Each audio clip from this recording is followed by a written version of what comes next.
Hello students, hope you all are fit and fine in this pandemic. You all are safe.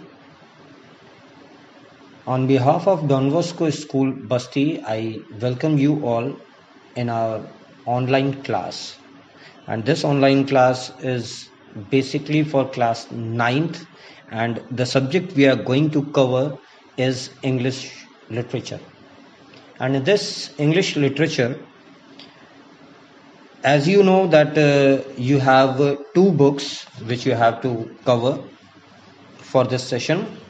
First one is Beehive, right? So today we are just going to discuss the very first chapter of your English literature book, Beehive, and hope you will understand what we are going to discuss. So dear students, let's start our first chapter from Beehive, which is the fun they had. In this story we shall read is set in the future, when books and schools as we now know them will perhaps not exist. How will children study then? So before we start the explanation of the chapter, let us find out the characters involved in this chapter, the fun they had. The very first character is Maggie. Maggie is an 11 years old girl who hates school. Second one is Tommy. Tommy is a 13 years old boy, and he is brother of Maggie. The next character is Mrs. Jones, the Maggie's mother. And one main character is there, that is the mechanical teacher. He teaches to Maggie and Tommy, and he teaches them different subjects, and he works on the television screen, right? And even we have to find out that what these set of characters create the environment related to the fun they had. The fun they had में हम जिस part का discussion करने जा रहे हैं, ये एक ऐसी स्टोरी है जो शायद फ्यूचर के लिए लिखी गई है, और उस समय किताबों का, स्कूलों का, जैसा कि आज के समय में है, जो स्थिति है, स्कूल्स हैं उनमें एजुकेशन देने के लिए आपको बुक्स यूज़ की जाती हैं, शायद इन फ्यूचर इनका कोई एग्जिस्टेंस नहीं होगा, इनका कोई अस्तित्व नहीं होगा। तो उस समय के जो स्टूडेंट्स होंगे वो कैसे पढ़ेंगे, किस तरह से पढ़ेंगे, इस चीज़ को समझाने के लिए आपके पास स्क्रीन में एक फिगर अवेलेबल है, and which shows schools of the future. Future के स्कूल्स कैसे होंगे, तो वहाँ पे जो भी लर्निंग होगी वो IT सेक्शंस के थ्रू होगी, कंप्यूटर्स के थ्रू होगी। वहाँ पे वर्चुअल क्लासरूम्स होंगे, शायद रोबोट्स आपको इन प्लेस ऑफ टीचर रहेंगे, वो टीचर्स को रिप्लेस कर देंगे, और जो आपका सिस्टम होगा, जो आपका कंप्यूटर होगा, वो मूविंग टेक्स्ट के तौर पे काम करेगा। मीन सारी चीज़ें आपको ऑनलाइन मिलेंगी, सिस्टम पर मिलेंगी, with in a click, on one button, on single button only. तो इस तरह से सिर्फ हम ये आइडिया लगा सकते हैं कि इन फ्यूचर इस तरह से पढ़ाई होगी, वर्चुअल क्लासरूम में लर्निंग होगी, कंप्यूटर्स के थ्रू पढ़ाई होगी, रोबोट्स आज के टीचर्स को रिप्लेस कर देंगे, इस तरह की पढ़ाई आपकी इन फ्यूचर होगी। So dear students, let's start the explanation of this particular chapter passage wise. हम पैसेजेस के थ्रू अपने इस चैप्टर को समझेंगे कि कैसे और क्या ये चैप्टर हमको बताना चाहता है। So it starts like this. Maggie even wrote about it that night in her diary. On the page headed 17th May 2157, she wrote, "Today's Tommy found a real book. It was a very old book, Maggie's grandfather once said that when he was a little boy, his grandfather told him that there was a time when all stories were printed on paper. कहते हैं मार्गी ने इस बारे में उस रात अपनी डायरी में भी लिखा और अपने जो डायरी का उसका पेज था उसके हेड पर जो टाइटल लिखी गई वो थी 17 मई 2157। ये टाइटल देते हुए मागी ने लिखा कि आज टॉमी को भी एक रियल बुक मिली। ये एक बहुत पुरानी किताब थी। मार्गी को उसके दादाजी ने एक बार कहा था कि जब वो एक छोटा बच्चा था उसके दादाजी ने उसे बताया था कि एक समय था जब सभी कहानियां पेपर्स पर लिखी जाती थी, पेपर्स पर छपी होती थी। They turned the pages which were yellow and crinky, and it was awfully funny to read words and that stood still instead of moving the way they were supposed to on a screen, you know. And then when they turned back to the page before, it had the same words on it that it had when they read it in the first time. जब वो पन्ने पलटते थे तो वो पीले और अन्य कई लेवल्स में होते थे और वो सीक्वेंसेस में होते थे, वो सीरियल्स में होते थे और उन शब्दों को, उन वर्ड्स को पढ़ना एक बहुत ही ऑफुली फनी गेम था। वो एक अद्भुत खेल था और जो वर्ड्स वहीं पर थे वहां से बाहर नहीं आते थे।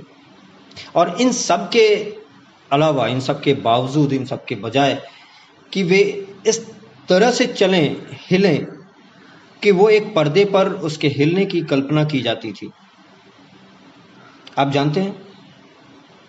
और फिर जब वो पिछले पेज पर आते and when they turn back to the page before, it had the same words. और जब वो पिछले पेजेस पे वापस जाते तो उस पर वही शब्द होते जो उन किताबों पर पहले से थे और जो शब्द उन्होंने पहले पढ़े थे। आप बुक्स के पेजेस जब पलटते हैं तो आपने देखा होगा कि जो बुक पे वर्ड्स एक बार लिखे हुए हैं, अगर गलती से वापस आप उस पेज पर आते हैं तो आपको वही वर्ड्स दोबारा दिखाई दे जाते हैं। लेकिन ऑनलाइन केसेस में, ऑनलाइन क्लासेस में ऐसा शायद बहुत मुश्किल से होता होगा कि एक बार जो चीज़ आपके स्क्रीन पर सामने आई वो फ्लैश आउट हो जाती थी बाद में, और ऐसा हो सकता है। इस तरह से चीज़ें आगे बढ़नी शुरू। Gee, said Tommy, what a waste. When you are through with the book, you just throw it away, I guess. Our television screen must have had 1,000,000 books on it, and it's good for plenty more. I wouldn't throw it away. Tommy ने कहा, आगे बढ़ो, ये पूरी तरह से बर्बादी है। और टॉमी ने ये भी कहा कि मुझे अंदाज़ा है, मेरा अंदाज़ा ऐसा है, मेरा अनुमान है कि जब आप इस किताब को पढ़ लेते होंगे, ये बुक्स को आप पढ़ लेते होंगे एक बार, तो आप इसे फेंक देते होंगे। लेकिन हमारे टेलीविज़न्स की बात करें, टेलीविज़न्स की जो स्क्रीन है उस पर मिलियन ऑफ बुक्स होनी चाहिए, बहुत सारी किताबें ज़रूर होनी चाहिए। और ये एक बहुत अच्छी चीज़ भी है कि किताबें उन स्क्रीन्स पर हमेशा अवेलेबल होंगी और ज़्यादा से ज़्यादा होंगी, और कम से कम मैं इसको फेंकूंगा नहीं। I wouldn't throw it away. Same with mine, said Maggie. She was 11 and hadn't seen as many telebooks as Tom had. He was 13. मागी ने कहा कि मैं भी ऐसा ही करूंगी। उसकी उम्र शायद उस समय 11 साल की थी और जितनी किताबें टॉमी ने देखी थी शायद उतनी ही टेलीबुक्स टेलीविजन पर भी देखी थी और वो शायद 13 साल का उस समय था। She said, where did you find it? तभी उसने पूछा कि आपको ये किताब कहां मिली? The response was, in my house. He pointed out looking because he was busy reading in the attic. उसने जवाब दिया कि मेरे घर में, अपने घर में, और उसने बिना देखे इस बात पे इशारा किया कि मेरे घर में, क्योंकि वो किसी और चीज में व्यस्त था, वो पढ़ने में व्यस्त था। और उसने कहा कि ये मेरे एटिक पे थी। एटिक मीन्स होता है अटारी। ये मेरी अटारी पर, रैक पर ऊपर रखी हुई थी। And what is about? मागी ने सवाल किया कि ये किस चीज के बारे में है, ये जो बुक आपके पास है वो किस चीज के बारे में है? तो आंसर मिला, it is about schools. School के बारे में ये है। Maggie was scornful. School? What's there to write about school? I hate schools. Maggie always hated school, but now she hated it more than ever. The mechanical teacher, he had been giving her test after test in geography, and she had been doing worse and worse until her mother had shaken her head sorrowfully and sent for the country inspector.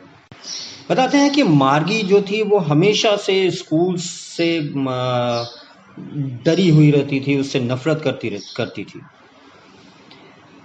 लेकिन अब इसे पहले से भी अधिक नफरत करने लगी थी। वो स्कूल से, उस जो अपने उसकी ऑनलाइन क्लासेस थी, अपने मैकेनिकल टीचर से वो बहुत ज़्यादा नफरत करने लगी थी।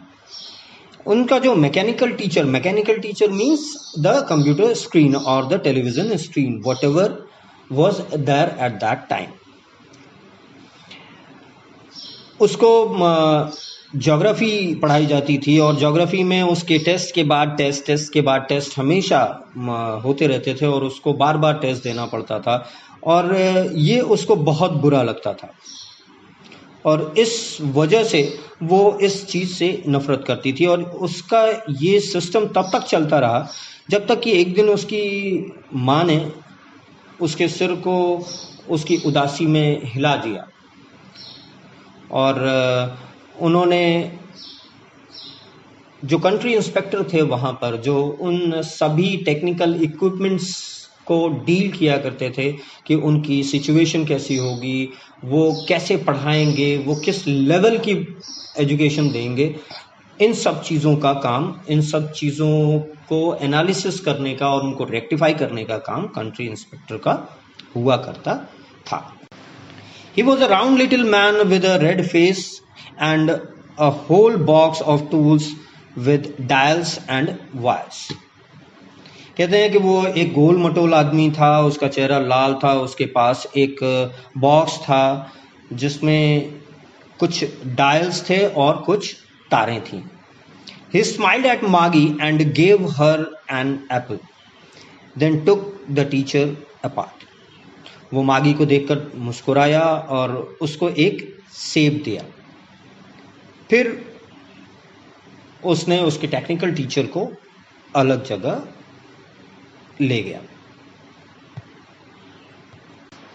मागी had hoped that he wouldn't know how to put it together again, but he knew how all right. And after an hour or so, there it was again, large and black and ugly, with a big screen on which all the lessons were shown and the questions were asked. That wasn't so bad. मार्गी को शायद इस बात पे भरोसा था कि जो कंट्री इंस्पेक्टर आए हैं वो ये नहीं जान पाएंगे कि उनको इन सभी पार्ट्स को फिर से कैसे जोड़ना है, लेकिन वो जानते थे कि वो इन चीज़ों को कैसे ठीक कर सकते हैं, कैसे अरेंज कर सकते हैं। और फिर उसके बाद एक बड़ा सा स्क्रीन लगा।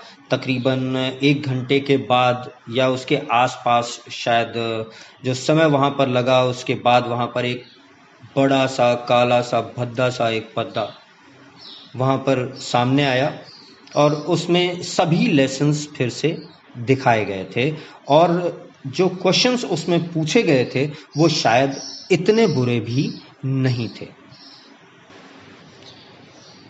The part Maggie hated most was the slot where she had to put homework and test papers. Maggi को जिस पार्ट से, जिस हिस्से से सबसे ज़्यादा नफरत थी, सबसे ज़्यादा घृणा करती थी, वो स्लॉट था जहाँ पर उसको होमवर्क्स दिए जाते थे और टेस्ट पेपर रखने को कहा जाता था। It was very bad place for her. ये चीज़ उसको पसंद नहीं आती थी, वो चीज़ उसको सबसे ज़्यादा बुरी लगती थी जहाँ पर उसको होमवर्क और टेस्ट पेपर्स का सेशन देना होता था। She always had to write them out in a punch code they made her learn when she was 6 years old, and the mechanical teacher calculated the marks in no time. Maggi को उन answers को, सभी answers को पंच code में लिखना होता था। पंच code एक कोडिंग है इंफॉर्मेशन टेक्नोलॉजी में, कंप्यूटर्स में, आईटी लैंग्वेज में, उसके अकॉर्डिंग उसको आंसर्स देना होता था, जिसको वो जब वो 6 साल की थी उस समय से उसको करना सिखा दिया गया था। और जो मैकेनिकल टीचर था उसके आंसर्स जो वो उसमें लिख कर देती थी, वो पंच कोड से एंट्री करके देती थी, उसको चेक करने में मैकेनिकल टीचर को कोई भी टाइम नहीं लगता था। वो फटाक से जल्दी से उसको करके उसके सामने रिजल्ट्स रख देता था। The inspector had smiled after he was finished and patted Maggie's head. He said to her mother, "It is not the little girl's fault, Mrs. Jones. I think the geography sector was geared a little too quick. Those things happen sometime." अपना काम खत्म करने के बाद जो country inspector थे उन्होंने ये बात बहुत ही मुस्कुराते हुए, सबसे पहला काम तो उन्होंने ये किया कि उन्होंने मैगी के सिर पर एक थपकी डाली, उसको थपथपाया। एंड फिर उसके बाद उन्होंने मैगी की मॉम से कहा, मैगी की मम्मी से बोला कि मिसेस जोन्स, ये जो बच्ची है, ये जो छोटी सी लड़की है, इसमें इसकी कोई गलती नहीं है।